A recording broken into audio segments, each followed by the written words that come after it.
In just 1 week, the entire map of the Middle East has been redrawn. What was once a shadow war has exploded into the open. And today, we're going to break down the first 7 days of this new, frankly, terrifying reality. So let's look at how it all started.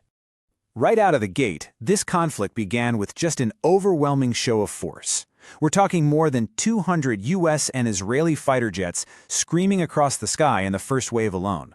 Now, to put that into perspective, that's the biggest coordinated air operation we've seen in the region since the Gulf War. And all of it has happened in just 7 days. The speed, the escalation from what we thought were just targeted strikes to a full-blown multi-front war, it's been absolutely breathtaking. And here's the main takeaway, the thing you really need to understand. The old rules are gone. The entire status quo has just been shattered, and we're watching a whole region transform right before our eyes. So what exactly is this new conflict? Well, analysts have a name for it, open war. And that name really signifies a huge shift. We're moving way beyond proxy battles or these limited tit-for-tat strikes. No, this is a direct confrontation, and it's being fought across every possible front you can imagine, with kinetic weapons, missiles and bombs, but also in the digital world of cyberspace and through our interconnected global economy. So what was the goal of that massive opening airstrike? It was basically a 4-part strategy designed for a single knockout blow. The coalition aimed to hit political HQs, take out any and all nuclear assets, completely destroy their missile and drone factories, and, this is the most audacious part, to literally decapitate the regime's leadership. This quote right here just captures the sheer ambition of that plan. Reports indicate that one of the primary targets in those first few hours was Iran's supreme leader himself, Ali Khamenei. The goal wasn't just to weaken the regime, it was, as the strategic assessment says, to trigger its immediate and total collapse. And the initial damage was just immense. According to U.S. Central Command, more than 3,000 military targets inside Iran were hit in that first week. This wasn't a scattershot attack. This was powerful, and it was incredibly precise.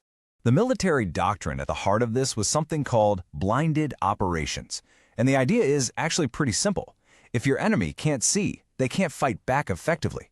So the coalition focused on taking out the eyes and ears of the Iranian military. We're talking radar installations, satellite uplinks, drone factories, all of it. But here's the thing. Iran wasn't knocked out. Not even close. Despite that devastating opening salvo, the regime's decentralized command and hardened infrastructure proved to be incredibly resilient.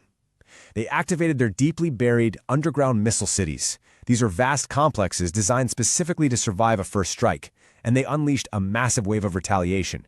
Now this is where it gets really interesting. Look at where those missiles and drones were aimed. It wasn't just a random 50-50 split. Nope. The majority of their firepower, a full 60%, was pointed directly at American bases all across the Gulf. The other 40% went towards Israeli territory. And that, of course, brings us to the grim reality of the human cost. Beyond all the destroyed hardware, let's just look at the casualties for a second. In just 1 week, the numbers tell a stark and brutal story. The coalition reported 17 fatalities, while on the Iranian side, initial estimates are over 1,200 military personnel killed. But military numbers, they almost never capture the full human tragedy of a war. The unavoidable question is always about the civilians, the ones caught in the middle of all this. And the most tragic incident reported in that first week happened in the city of Manab. A missile strike, and the details are still being heavily debated, it resulted in the deaths of over 160 students. It's an event that has, rightly, sparked international outrage and condemnation. The consequences of this are already spreading far, far beyond the region's borders. Because right now, the world's most critical energy choke point, the Strait of Hormuz, is directly in the line of fire. And that threatens the entire global economy. And the economic shockwaves hit immediately. Oil prices have soared, insurance for tankers has become almost unaffordable, and with ships being targeted, the world is now staring down the very real possibility of a global energy crisis. So, here's a crucial point to remember. This war has multiple battlefields. While all the jets and missiles are dominating the headlines, an equally important conflict is raging silently in the digital realm. The U.S. launched a massive cyber offensive with the goal of paralyzing the Iranian state from the inside out. They wanted to cause digital blackouts to create confusion, disrupt military communications to slow down retaliation, and hack state-run apps to undermine public trust. They even used AI to push targeted messages directly to Iranian soldiers, trying to get them to defect. And pretty much inevitably, a conflict of this size just couldn't be contained. We're already seeing the spillover. Proxy forces are being activated, and smaller skirmishes are breaking out across the entire region, from Iraq and Syria to Lebanon and the vital shipping lanes of the Red Sea. All of this chaos has led to some really tragic mistakes. In one incident, a Kuwaiti fighter jet actually shot down an American aircraft by accident. It's a heartbreaking example that highlights, as one report put it, the extreme tension and confusion of the crowded regional airspace. So, the big question is, where does this all go from here? Well, analysts are looking at three main possibilities. The short war, where Iran is quickly forced to negotiate, is now seen as having a pretty low likelihood.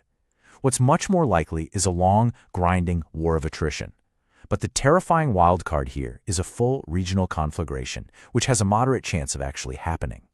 You know, if there is one clear lesson to take away from this devastating first week, it has to be this. Overwhelming technological and military power does not guarantee a swift, clean victory.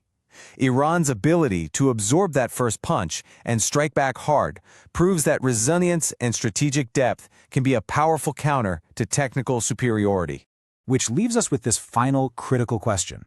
This conflict has shown us all that the world we thought we knew, the status quo, can just vanish overnight. And when that happens, what does the very concept of security for any nation truly mean anymore?